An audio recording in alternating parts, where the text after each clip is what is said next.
Eileen Morgan leaves her office. It's an ordinary day, not particularly difficult. She works as a graphic designer. It's still light outside, a spring evening. Eileen gets into her car. It's not new, but it's reliable. She starts the engine and turns on the music. She has a plan for the drive home today. Eileen donates blood every few months. She's been doing this for years.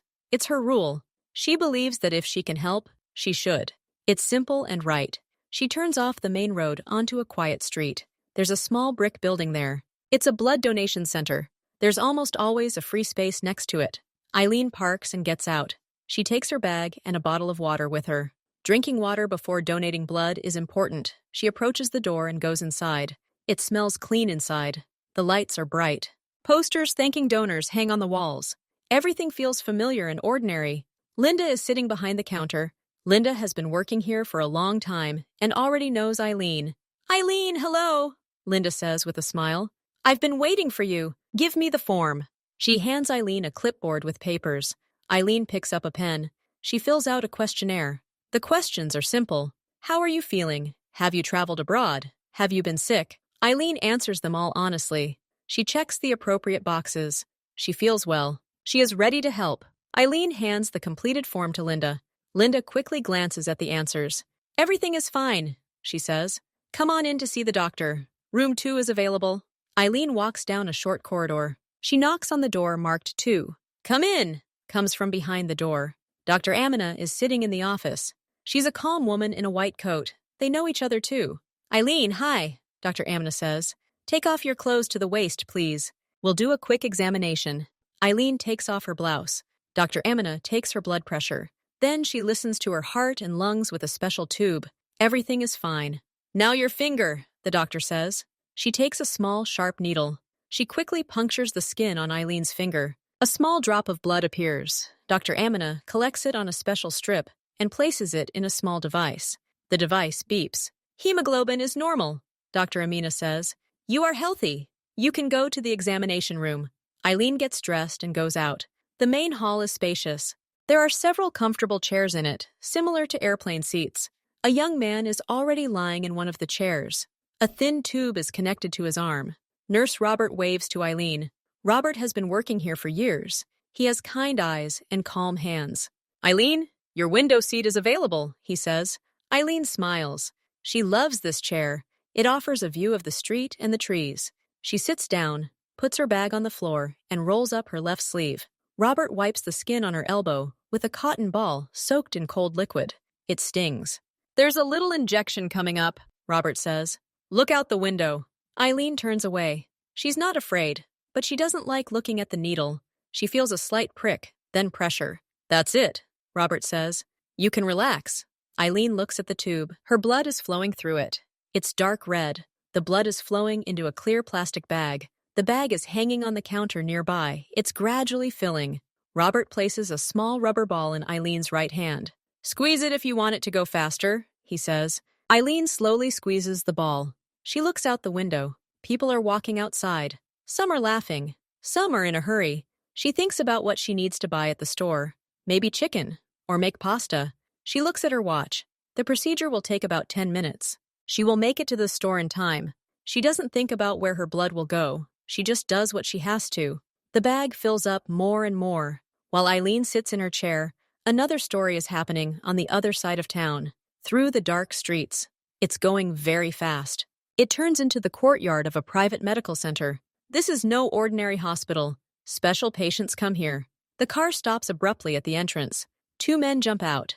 They are dressed in dark clothes. Their faces are hard. They open the back door. They carefully pull a man out of the car. It's a man. His name is Min Jun. He's 30 years old. He's wearing an expensive suit, but now it's all wrinkles. Min Jun's face is white as paper. He's motionless. His eyes are closed. The men place him on a stretcher and quickly carry him into the building. Inside, they are already awaited. The staff asks no questions. They immediately roll the stretcher down a long corridor. Jun's men remain at the door. They stand silently. Their postures speak for themselves. They are wary. One has a dark stain on his sleeve. It's not his blood. The stretcher rolls into the operating room. The head doctor is waiting there. His name is Dr. Kim. He looks at Min Juna, immediately understands that things are bad. "What happened?" he quietly asks one of the men. He lost a lot of blood, the other man answers shortly. He needs a transfusion. Immediately. Use everything you have. Stop it. Kim nods. He begins his work. The nurses carefully cut Min-jun's clothing. A bandage is visible underneath. It's soaked with blood. The patient's blood pressure is very low. His heartbeat is weak. He urgently needs new blood. Dr. Kim acts quickly. While his team tries to help Min-jun, he takes a blood sample from his vein. He hands the tube to a lab technician. Determine his blood type and Rh factor. Urgent, he says. The lab technician runs into the lab. Time flies. Every second counts. A few minutes later, the technician returns. He looks worried. Dr. Kim, blood type AB, Rh negative. Dr. Kim closes her eyes for a moment. This is bad news. AB is the rarest blood type, and Rh negative is even rarer. They have almost no blood of that type in their own blood supply. Check our blood bank, Dr. Kim orders his assistant, and immediately query the city donor database. We only have 2 small doses in stock, the assistant reports. That won't be enough.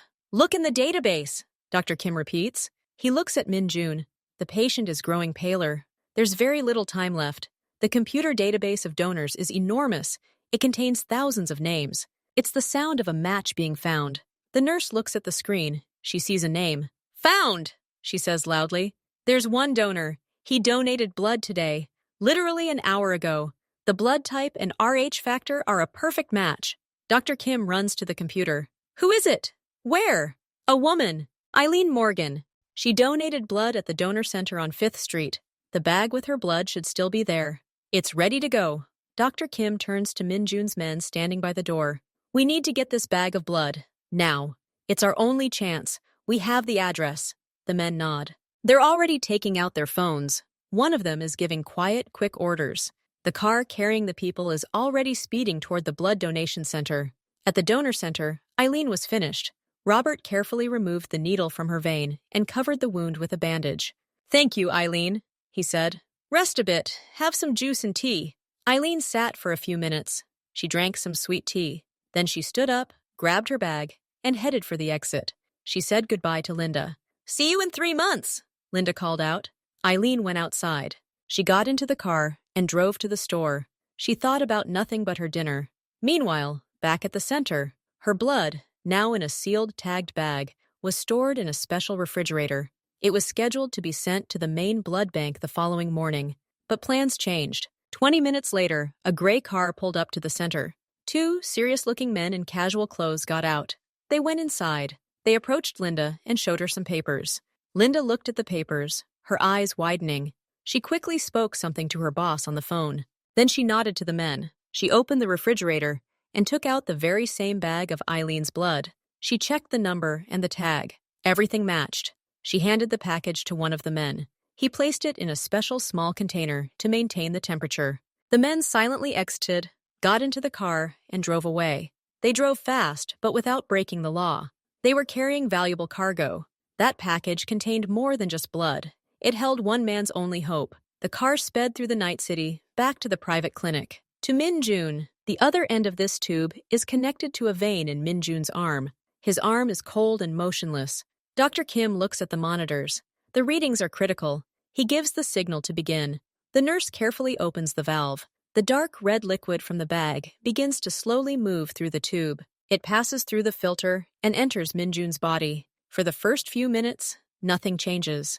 Min-jun lies pale and quiet. The doctors silently watch the monitors. Then, very gradually, the curve on one of the screens begins to move. It's the blood pressure reading. It rises slightly. The pulse becomes a little clearer, a little stronger. No one's celebrating. The work continues. But the tension in the air eases slightly. Eileen's blood bag empties slowly, drop by drop. Each drop is now inside another person. After 40 minutes, the bag flattens. All the blood has transferred to Min-jun. His face is still pale, but a faint hint of life is appearing in it. Not color, just a fading of the blue. His chest rises and falls more evenly. The monitors show stable, if faint, readings. Dr. Kim wipes his forehead. A dull, deep ache in his side. He tries to move, but he can't. He opens his eyes. He sees a white ceiling, clean, without patterns. He realizes he's in a clinic. His memory returns in fragments. A dark street, flashes, loud sounds, then weakness and the desire to sleep. He turns his head. There's no one else in the room. But outside the door, he hears the quiet voices of his people. After a while, Dr. Kim enters the room. He sees that Min-jun is awake. "You're with us," Dr. Kim says. It's not a question, but a statement. Min-jun tries to nod. It comes out weakly. "What happened?" His voice is hoarse and quiet. "You lost a lot of blood," Dr. Kim explains calmly. "A critical amount. We barely managed to stabilize you." Min-jun listens silently. He knows what blood loss is. He's seen it in others. He understands how close he was to the end. "You're lucky," the doctor continues. "You have a rare blood type. We barely found a donor in the city." Min-jun slowly turns his gaze to the doctor. "Donor?" "Yes. We found one suitable person. A woman. She donated blood that same day. We took this bag. All her blood is now in you. She literally pulled you out." Min-jun closes his eyes. He thinks. The blood of a strange woman flows through him. A stranger, somewhere in the city, decided to donate blood, and this simple act saved his life. This thought seems very strange to him. "Name?" he asks quietly. "Eileen Morgan," Dr. Kim replies. "That's all the information I can give you. The rest is donor information." Min-jun nods. He remembers the name. Eileen Morgan. He knows nothing about her, but now he is connected to her in the most direct way. A day later, Min-jun feels stronger. He can now sit up. The pain has become bearable. His main assistant enters the room. His name is So. He has been working with Min-jun for many years. He is reliable and quiet. So approaches the bed. He looks at his boss. "Glad to see you're okay," So says. "Thanks to this woman's blood," Min-jun replies. His voice is firmer now. "Eileen Morgan, do you know anything?" So shakes his head. "No, just a name. The doctors won't give out any more information." "Find her," Min-jun says calmly, looking at the wall. "Find out everything. Where she lives, where she works, who she lives with, what her life is like." But Min-jun turns his head and looks straight at So. His gaze is hard and clear. She mustn't know anything. No one must frighten her. No one must approach her. Not a single conversation. Not a single shadow nearby in case she notices. "Do you understand?" So nods. He understands. The boss doesn't want any problems for this woman. He just wants to know. And maybe do something for her, but quietly. "I'll do everything carefully," So says. "Okay, go," Min-jun says, and closes his eyes. So leaves the room. He already has a plan. He knows how to search without leaving a trace. He assembles a small team of his most trusted people. He explains the mission. Find one woman. No contact. Information only. Meanwhile, Eileen lives her normal life. She works. She goes shopping. She meets up with friends on weekends. That day, after donating blood, she bought chicken and vegetables, cooked dinner, watched a TV series, went to bed. She occasionally thinks about donating blood, but not for long. For her, it's routine. She's happy to be able to help someone. She imagines that her blood might help a young mother or a child after surgery. She doesn't think about men in dark suits and private clinics. That's far from her world. A few days later, she receives a standard text message from the blood center. "Thank you, Eileen. Your blood has been tested and donated to help patients. You saved someone's life." Eileen reads the message and smiles. She feels a slight warmth inside. It's nice. She sends a reply text with a heart. People from S begin their work. They act like professionals. They don't hack databases noisily. They search carefully. One of them learns that Eileen recently renewed her driver's license. Through secure channels, he gains access to the Department of Transportation's database. Her address and photo are there. He passes the address on to S. Another person checks tax records. He finds out where Eileen works. The name of a small design studio in the city center. He finds out her job title. The third one simply observes. He's sitting in his car near her house in the morning. He sees Eileen leave at 7:30. She's wearing comfortable jeans and a jacket. She walks to her car. She looks calm and collected. She starts the car and drives off to work. The man follows her at a respectful distance. He watches her park near an office building. He goes inside. He notes the time. At lunchtime, he sees her going out to a nearby cafe with a colleague. They laugh. She buys a salad and coffee. Then she returns to the office. By the end of the day, S has a short dossier on his desk. Photo, address, place of work, schedule, make and color of car. Nothing personal, just the facts. Exactly what the boss asked for. So takes care of these papers. He brings them to Min-jun, who has already been transferred to a regular ward. "Here's what we know," So says. Handing over the paper, Minjun reads. He looks at the printed photograph from the driver's license database. It shows a woman with a serious but kind face. He looks at her for a long time.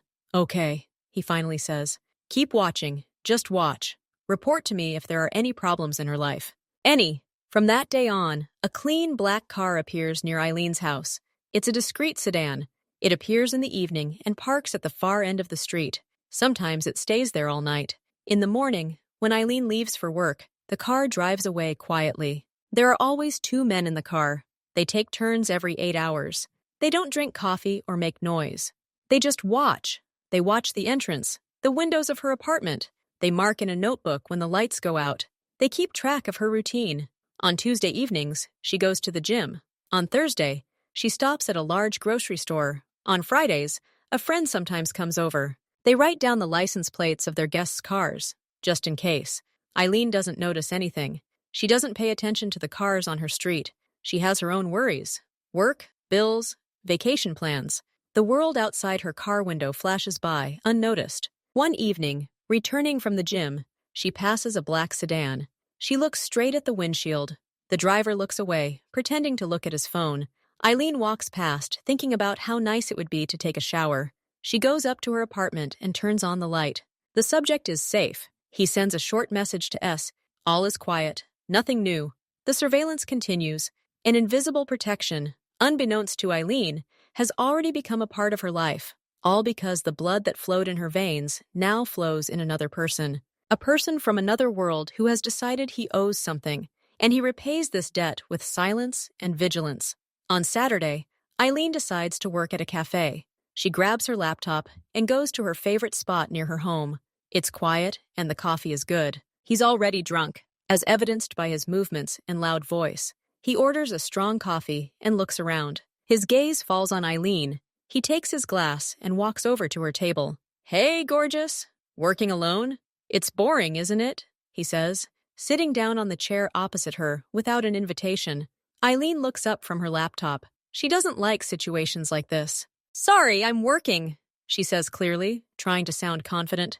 Come on, get off the computer. Let's get acquainted. The man reaches out to close the lid of her laptop. Eileen pushes the laptop away. She feels her stomach tighten. Please, leave me alone. I don't want to meet you. But I do, the man insists. His voice becomes insolent. He stands up and comes closer, blocking the light from the window. Don't be such a bitch. Smile. At that moment, the door to the cafe opens. Two men in dark jackets enter. These are the same people from the black car. They take in the situation instantly. They don't run. They walk quickly and purposefully. They approach the table. One of them calmly but firmly grabs the drunk man by the shoulder. It's time for you to go, he says in a low, perfectly even voice. The drunk man turns around. He wants to shout something, but he sees the faces of these two. We're saying you're leaving. Now, quiet, the second man says. He doesn't even look at the drunk. He looks at Eileen, as if checking if she's okay. The drunk man mutters something. He sees that there's no chance. He casts an angry glance at Eileen, yanks his shoulder out of the man's grasp, and staggers toward the exit. Two men in jackets watch him until he steps out onto the street and around the corner. Then they turn. They look at Eileen. She's sitting there, her eyes wide. She's in shock. One of the men, the taller one, gives a slight nod toward Eileen, as if to say, It's okay. Then they both turn and leave the cafe as quickly and quietly as they entered. Eileen sits motionless, her heart pounding. She looks at the door, which is already closed behind them. Then she glances around the cafe. Several people also look at her, but then quickly look away. The barista pretends to diligently polish a glass. Eileen takes a deep breath. She tries to collect her thoughts. Who were they? Why did they help? They looked like guards, but she doesn't have guards. She remembers their faces, cold, collected. She remembers the black car she sometimes sees near her house. She never paid it any attention before, but now the thought strikes her like lightning. This car, these people, are they following her? The thought makes her uneasy, not scary, but deeply unpleasant. She feels like she's being watched, and these watchers have just intruded into her life. She quickly packs her laptop into her bag. She can't sit here any longer. She pays for the coffee and goes outside. She looks around. The black car is gone. The street is empty, but the feeling of being watched doesn't go away. It's now inside her, like a cold lump. She walks home quickly. She keeps looking back. She enters her apartment, locks the door tightly, and leans her back against it. Silence. Only her own breathing. Who are they? What do they want from her? Why did they help? Questions swirl in her head, but there are no answers. 2 days pass. Eileen tries to forget the incident. She thinks it might have been just a coincidence. Maybe the men were security guards from a nearby store and just stopped in for coffee. She almost convinces herself of that. On Wednesday morning, a motorcycle courier arrives at her apartment. He rings the intercom. "Order for Eileen Morgan," he says. Eileen wasn't expecting a package. She went downstairs. The courier handed her a long, narrow cardboard box and a small, thick envelope. "You need to sign here," he said, pointing to the tablet screen. Eileen signs, takes the box and envelope. She goes up to her room. She places the box on the table and first opens the envelope. She expects an invoice or document. There are no papers inside. There's a wad of cash, a thick wad of bills. They're new and crisp.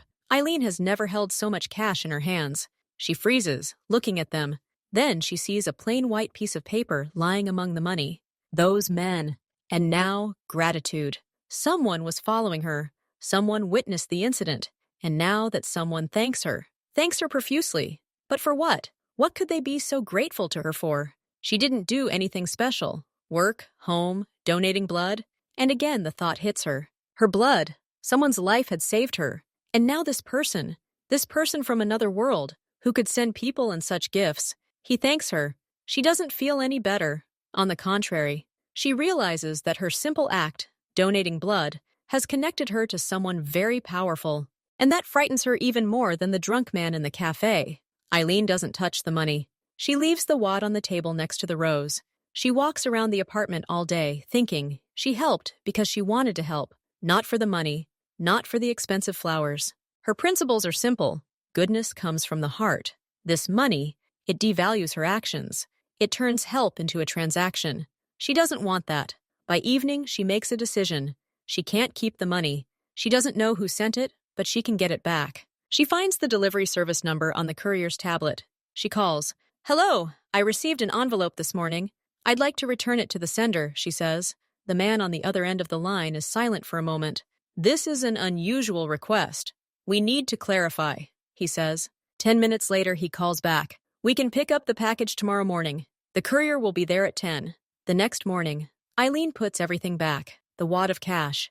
In the same envelope. She didn't count out a single bill. She takes a clean sheet of paper and writes her short message. She writes clearly and simply, "Help is not for sale. No thanks.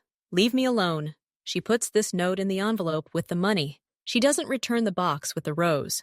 The flower has already begun to wilt. She simply throws it in the trash. At exactly 10 o'clock, the intercom rings. The same courier arrives. Eileen brings him an envelope. "Please return it to sender," she says firmly. The courier takes the envelope, nods and leaves. Eileen closes the door. She hopes that's the end of it. She's made it clear. She doesn't want their gratitude. She doesn't want their money. She just wants to be left alone and forgotten. She doesn't know that by this time the envelope is already on its way back, and that her note will be read by a man unaccustomed to being rejected. And this rejection will evoke in him not anger, but quiet, deep respect. June's office building. It goes first to Sue, and then to Min-Jun himself. He's almost fully recovered and returned to work in his office. So silently places the unopened envelope on the table in front of his boss. "She returned it," he says simply. Min-Jun looks at the envelope. He's not surprised. Anyone who turns down easy money is either stupid or very principled. Eileen Morgan didn't look stupid in the dossier photos. "Was there anything else?" he asks. So takes a folded piece of paper out of his pocket. The same one Eileen wrote.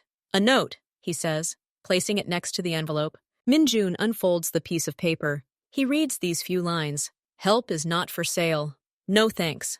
Leave me alone." He reads them again, then puts the paper down. He looks out the window. There is no anger on his face. There is something else. The work of thought. He rarely met people like this. In his world, everything has a price. Everything can be bought and sold. But this woman is from another world. She lives by her own rules. Clear and precise. He respects the rules. He lives by strict rules himself. They're just different. "She wants to be left alone," Min-Jun says out loud, as if stating a fact. "Stop watching?" So asks. Minjun slowly shakes his head. No, she's not asking for gratitude. She's asking not to intrude. It's not the same thing. The surveillance continues, but now we're helping in a different way. She doesn't want money in an envelope, so help her without her noticing. Does she have problems? With work? With money? With housing? Find a way to help without revealing yourself. So nods understandingly. It's a more difficult task, but doable. Understood. And this note, Minjun looks at the piece of paper again. Keep it. It's a reminder. So takes the note and places it in the folder containing Eileen's file. He leaves to carry out new instructions. Minjun is left alone. He thinks about the woman whose blood flows through his veins. She is strong, not with his strength, but with hers. This is interesting. 3 days later, Eileen is at work. She's going about her usual business. Suddenly, her boss, Michael, approaches her. He looks a little nervous. Eileen, come in here for a minute. Eileen follows him into his office. The full amount is per the contract. They demand only high quality and adherence to deadlines. No meetings, only online approval. It sounds too good to be true. That doesn't happen in the design world. That's suspicious, Eileen says cautiously. Suspicious? It's a dream, Michael exclaims. Eileen, this is a huge amount of money for the studio, and a big bonus for you personally. I've already sent them our standard contract. They signed it and transferred the money. Everything is official. Everything is clear. The project is yours. Starting today. He hands her a printed copy of the request letter and a copy of the contract. Eileen takes the papers. She sees the amount. Her eyes widen. It's a year's salary for her regular work. The advance is already in the studio's account. Everything is perfectly structured. The client, what's the name? She asks, looking through the documents. Vostok Invest. I've never heard of them, but their accounts are real. The money is real. Don't make problems, Eileen. This is an opportunity. Eileen nods and leaves the office with the papers in her hands. She feels not joy, but a heaviness in her stomach. Too timely, too perfect. Eileen returns to her computer. She can't concentrate. She looks at the project terms.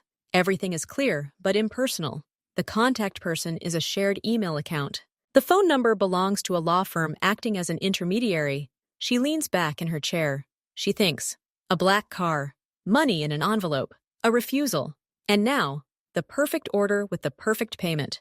This is no coincidence. She thinks again of the drunk man in the cafe. Two strangers who had resolved everything so quickly and efficiently they looked more than just security guards. They looked like people used to taking action, like soldiers or police officers, but without uniforms. Too confident. She looks out the office window. There's no black car on the street, but she knows it could be somewhere nearby. Invisible. She spends all day trying to start work on a new project, but she's having trouble. Every time she opens the program, she thinks, is this them? Did they give me this job? She's driving home in the evening. She makes a small detour, driving down different streets. She glances in the rearview mirror. There are a lot of cars. She can't tell if she's being tailed, but the feeling that she's not alone doesn't leave her. She enters the apartment. Silence. She makes herself dinner, but she can't taste it. She realizes her life has changed, not because of money or a new project. Not the ones from this cafe. These are different. They're dressed in leather jackets, their faces hard and unkind. One of them rings the doorbell again. Who are you? Eileen shouts through the door, trying to keep her voice from shaking. We need to talk. Open up nicely, the same voice says. I won't. Leave or I'll call the police. The police? The man behind the door smirks. Go ahead, call them. We'll wait. We just need to ask a few questions about your friend. About Minjun. Jun's name for the first time. It means nothing to her, but it sounds threatening coming from these people. I don't know anyone by that name. Go away. You don't know? The voice gets quieter, but angrier. Then why does he care about you so much, huh? Why did your blood flow into his veins? Talk to us, Eileen. It's important. Eileen freezes. So that's his name. The one she saved, Minjun. And he has enemies. And those enemies are now at her door. Fear takes her breath away. She doesn't know what to do. Before she can think of anything else, a new sound is heard. Quick, heavy footsteps on the landing. Not one person, but several. A sharp voice comes from behind the door. What do you want? It's a new voice. Low, calm, but there's steel in it. Eileen recognizes it. It's the voice of one of the men from the cafe. There's movement outside the door. Muffled cries and the sounds of a struggle are heard, but they're brief and muffled. Everything happens very quickly and very quietly. No screams, no gunshots, just a few heavy breaths, a thud against the wall, and then silence. Then there's a knock on the door. 3 crisp, polite knocks, not like before. "Miss Morgan?" the same low voice says. "Are you all right?" Eileen, shaking all over, peers through the peephole again.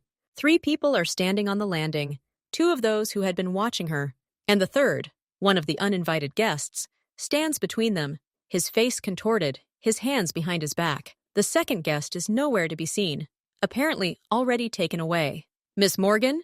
the man repeats. Eileen slowly, her fingers trembling, unlatches the locks and opens the door slightly with the chain. She sees the face of the one speaking. His name is Gene. She doesn't know it, but he's the one usually behind the wheel of the black car. His face is calm. "Sorry to bother you." Eileen closes the door, locks it, and slides down to the hallway floor. She's shaking.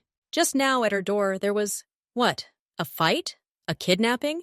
She doesn't know what to call it. These people, they protected her, brutally and effectively. They could have hurt these 2, or worse. She sits on the floor, hugging her knees, staring at the wall. Her world has completely collapsed. These aren't games. These aren't anonymous orders. This is real danger and real, brutal defense. Eileen sits on the floor for maybe 10 minutes, maybe half an hour. Then she hears the faint sound of a text message on her phone. It's lying on the table. She gets up, goes over and picks it up. Message from an unknown number. "Miss Morgan, for your safety, a person will be stationed outside your home. If you feel threatened, please go out onto the balcony. He will be there. We apologize for the intrusion. We are only providing security." Eileen reads the message. Something breaks inside her. The fear recedes, and pure cold rage takes its place. She's so tired of this, of these messages, of this invisible guardianship, of this danger she's been dragged into. She goes out onto the balcony. She lives on the 3rd floor. It's dark outside. Under the streetlight, in the shade of a tree, she sees the motionless figure of a man. He's looking in her direction. She doesn't call him. She simply stands. A minute later, a figure detaches from the tree and crosses the street. He enters her building. A few minutes later, there's a soft knock on the door. Eileen opens the door. Gene is standing there. He's alone. "Did you want to talk?" he asks. "Yes," Eileen says, her voice firm, even though she's shaking inside. "Come in." Gene enters the hallway but doesn't go any further. He stands by the door. "Who are you?" Eileen asks bluntly. "We're ensuring your safety." "By whose orders?" "By Min Jun's orders." Gene is silent for a moment, then nods. "Yes." "Why? Because I donated blood for him?"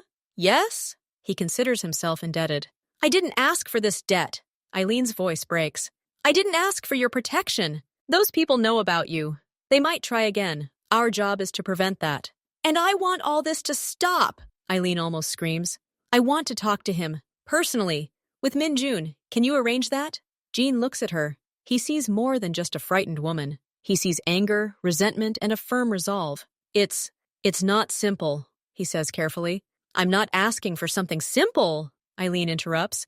"I demand an explanation, not from you, from him.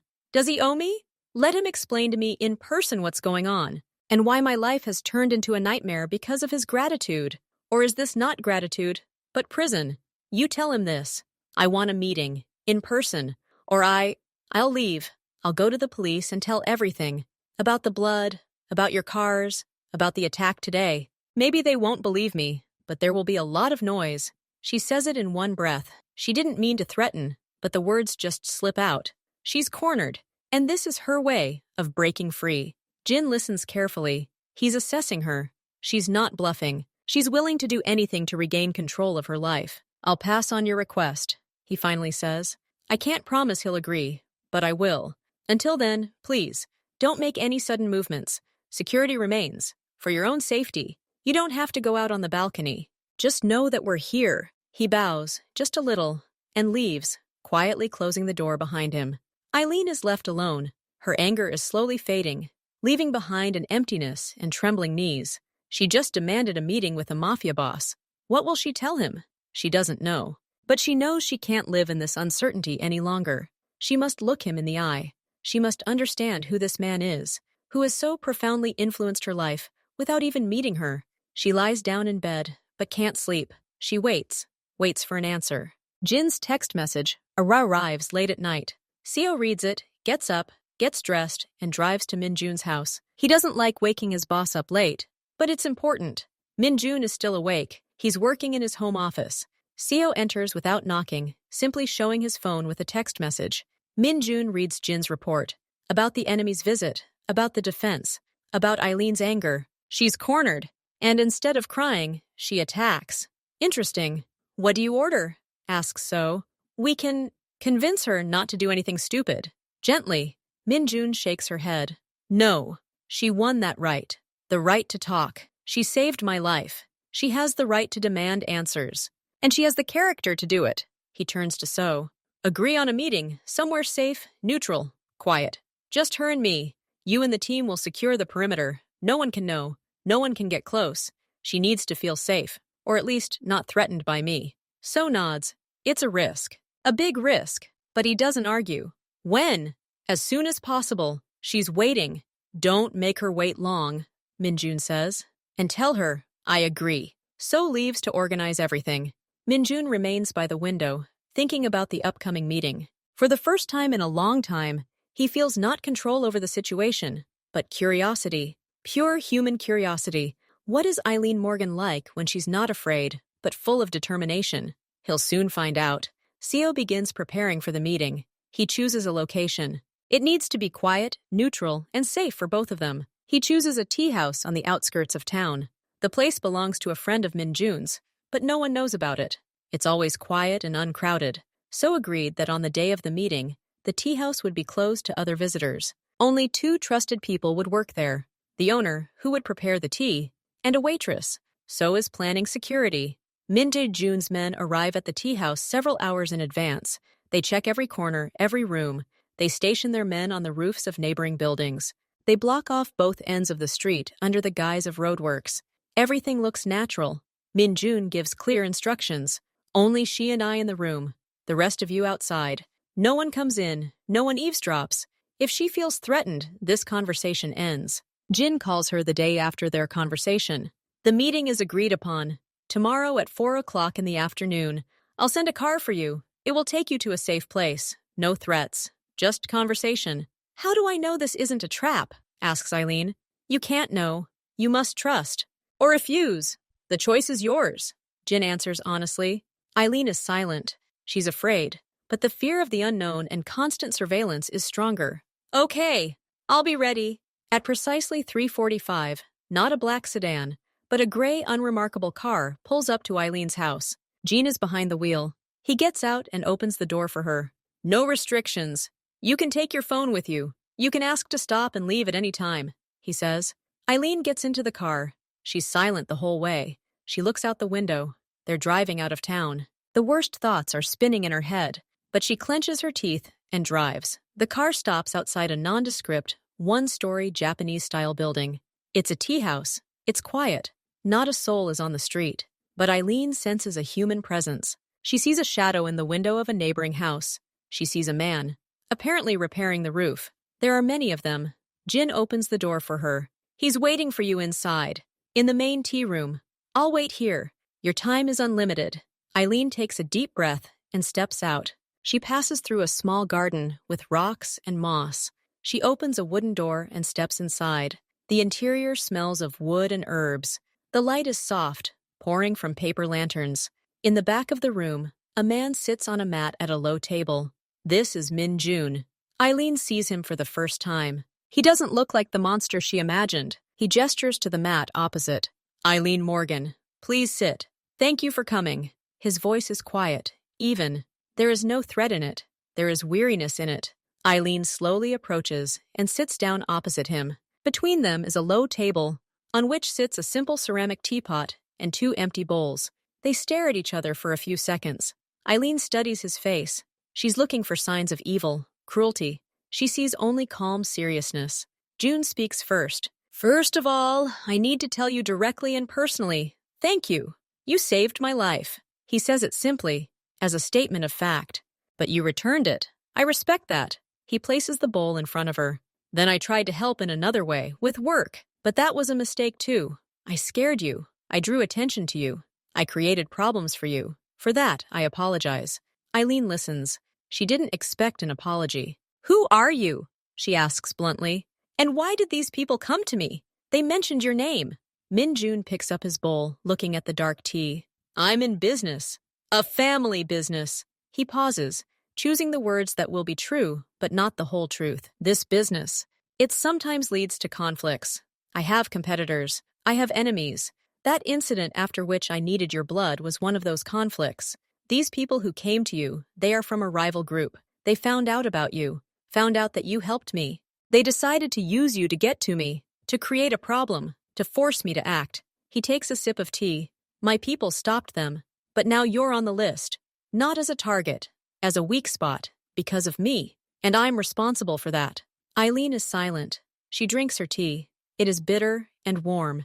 My people can ensure your safety, complete and absolute. It is my duty now. Not just gratitude, it is an obligation. I dragged you into this. I must protect you. He says this without pathos, as if it were a matter of logic. It will look the same as now, but more professional. You won't see them. You won't know where they are. But they will always be close. At home, at work, in the store. No threat will come closer than 100 meters from you. Your life can go on as usual. You'll even forget they're there. Eileen looks at him. Are you suggesting I live under constant protection? For the rest of my life? As long as the threat exists. As long as these people are of interest. It could be a long time. He looks at her honestly. But it's the only way to guarantee that nothing happens to you because of me. Eileen puts the bowl down. She places her hands on her knees and straightens her back. No, one word. Clear and firm. I don't want this kind of life. I don't want your people watching me forever. Even if I can't see them. I will know. I will always feel those eyes. This is not life. This is a prison. Even if it is a very comfortable and safe one. She looks him straight in the eyes. There's no fear in her voice. Only weary determination. You speak of duty. Your duty is not to make my life unbearable. I donated blood to help someone live, not to stop living a normal life myself. I don't want your protection. I want you to leave, all your people, and for you to find a way to make your enemies forget about me. This is your world, your wars. Solve your problems yourselves without involving outsiders. That will be true gratitude. Min-jun listens to her without interrupting. He sees that she's not being capricious. She's talking about her choice, about her freedom, and he understands it. He himself hasn't experienced such freedom, but he sees its value in her eyes. For a moment, the room is silent. Then Min-jun nods slowly. You're right. It sounds less like defeat than like recognition. I offered my solution, what I would do for my man. But you are not my man. You live in a different world, and you have the right to your own rules. He pulls a plain old cell phone from his pants pocket, the same one he once gave her. He places it on the table between them. This is my last offer. And my last intervention. My people will leave. Today, we will do everything to ensure your name never comes up again, but I can't give you 100% guarantee. The world is unpredictable. He points to the phone. There's one number on this phone, my personal one. It's always on. If you have a problem, any problem, not just related to this story, and I will leave you alone, forever. The choice is yours. You can take the phone. You can refuse, but if you refuse, there will be no second chance. We will disappear completely. Eileen looks at the phone, then at him. She thinks, this isn't security. This is insurance. One time. For the first time, something resembling a slight, barely noticeable smile appears on his face. I hope so too. He stands up. The conversation is over. The car will take you home. From today on, you're free.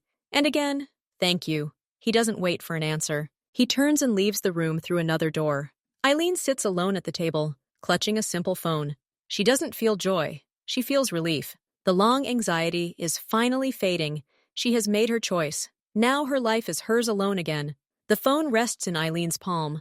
It's black, with a plain screen. An old model, no camera or internet, only calls and texts. It has a single number stored in its memory. No name. Eileen squeezes it in her hand. It's not a gift. It's an insurance policy. One time. She puts the phone in her jeans pocket. She leaves the tea room the same way she came in. Jean is waiting for her by the car. He opens the door. Eileen gets in. The car starts moving. They drive in silence. After a while, Jean says without turning around, Did you get the phone? Yes, Eileen answers shortly. Good. Our people are leaving your area. By midnight tonight, there will be no one left. You won't see our cars anymore. We're leaving. And your competitors? Will they leave me alone? We'll take action, Gene says, and there's confidence in his voice. The information will be sealed. You will be forgotten. It will take a little time, but we will do it. The silence seems loud. She goes to the window several times, but sees only neighbors and ordinary cars. The next morning, she drives to work. She looks in the rearview mirror. No one is following her. She parks at the office. No strangers nearby. The day goes by as usual. Coworkers chat about trivial matters. The boss gives a new assignment. Everything is as before. No one looks at her suspiciously. No one follows. In the evening, she goes to the store. She buys groceries. She returns home and cooks dinner. She turns on the TV. Everything is ordinary and calm. Only the phone in her jeans pocket reminds her that this wasn't a dream. It's heavy. She puts it in the bedside table drawer and closes the drawer. Life is slowly returning to normal. Fear is fading. Only a slight wariness remains, fading with each passing day. A month passes. Eileen has almost forgotten about that incident. She's immersed in work. The Vostok Invest project is completed, the client is satisfied, and disappears as quickly as he appeared.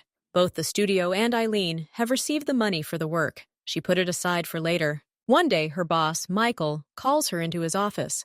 He has a displeased look on his face. "Eileen, close the door," he says. Eileen closes the door. She sits down. "What's the matter, Michael?" "The thing is, I know," he says, looking at her coldly.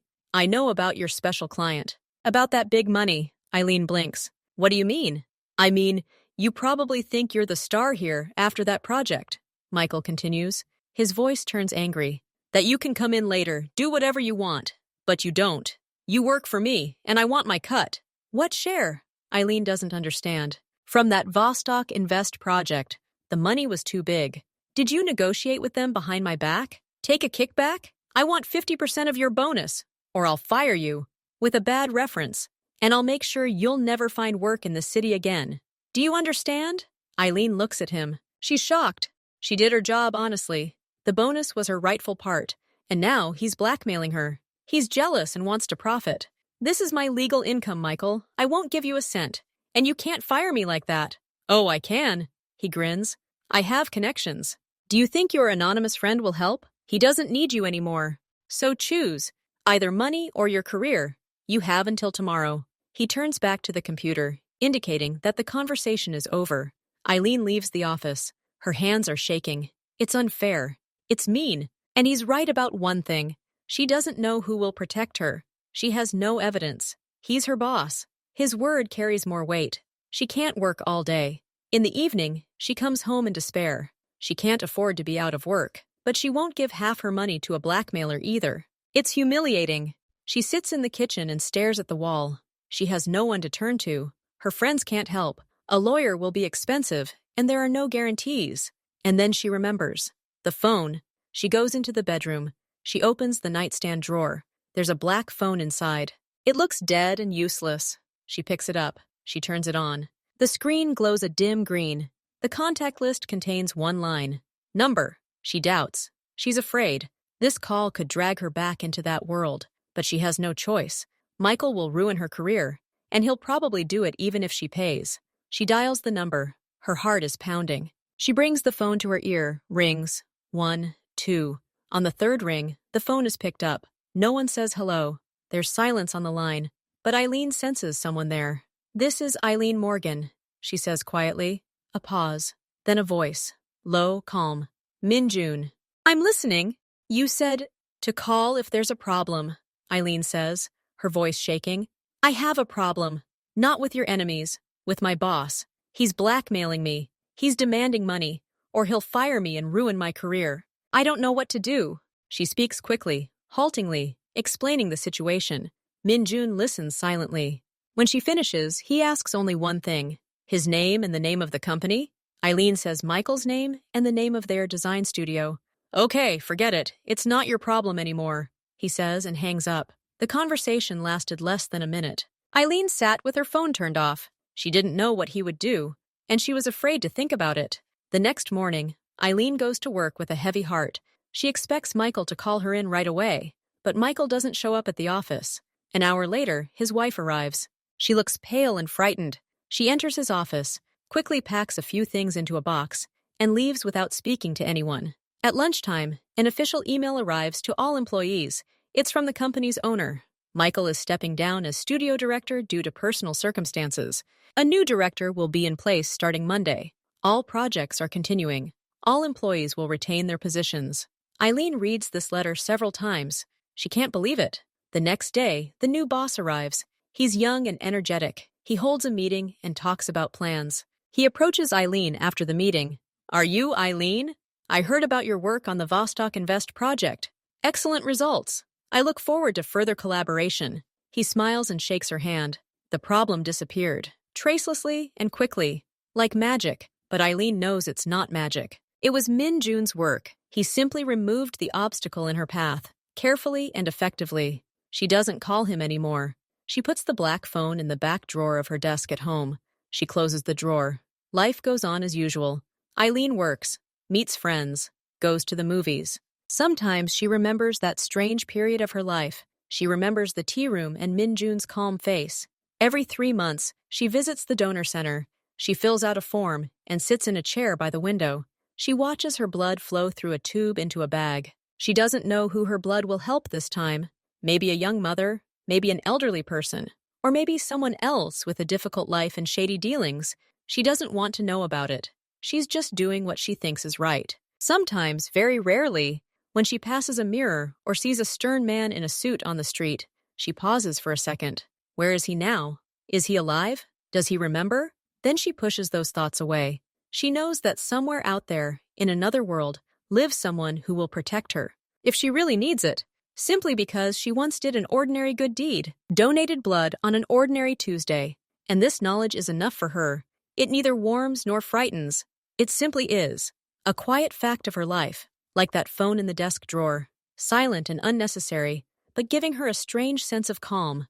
She is free. She is living her life. And all thanks to the simple choice to help a stranger. Eileen is fully returning to her normal life. Working at the studio now brings her joy. Her new boss appreciates her talent and gives her interesting challenges. She even gets a promotion. A few more months pass. Sometimes she catches herself checking to make sure she's not being followed. But then she smiles to herself. The streets are clean. No black cars. Her fear gradually dissolves into routine. One day, she's tidying up her apartment. She's taking things out of the back drawers. And her fingers hit something cold and hard. It's that phone. She pulls it out. The battery is dead, of course. Now it's just a piece of plastic and metal. She holds it in her hands and looks at it. This phone is the only physical proof that this whole story really happened.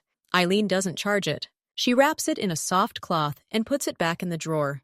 Not in the bedroom this time, but in an old box of trinkets on the top shelf of the closet.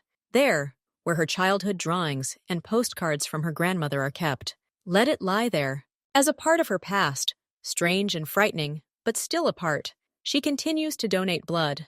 One day, a young girl approaches her at the center. She looks nervous. "Excuse me," the girl says. "This is my first time here. Does it hurt?" Eileen smiles. "Almost not. The main thing is to look out the window and think about something good." "Do you do this often?" the girl asks. "Regularly. It's simple, but the benefits are great. Someone, somewhere, is waiting for this help right now." The girl nods, seemingly calming down. Eileen feels a slight warmth. Perhaps this girl will save someone else's life, and this circle of help will continue, without any phones or mafia bosses. Just people helping other people. That same evening, while walking through the city, Eileen passes a tall glass and concrete office building. She pauses for a second. Somewhere in this city, perhaps in a similar building, sits Min Jun. He's going about his business, having his difficult conversations. Some of her blood still flows in his veins. The thought no longer seems strange or frightening to her. It's simply a fact, like the fact that somewhere far away live distant relatives you know nothing about. She turns and walks on, toward her home, toward her weekend plans. She's free, truly free, and that freedom is more valuable than any money or protection. Sometimes, in the quietest moments, before sleep, she remembers his face in the tea room, tired, serious, and grateful. She hopes that wherever he is, he's okay, that his life, however difficult, is now moving on as usual, just like hers.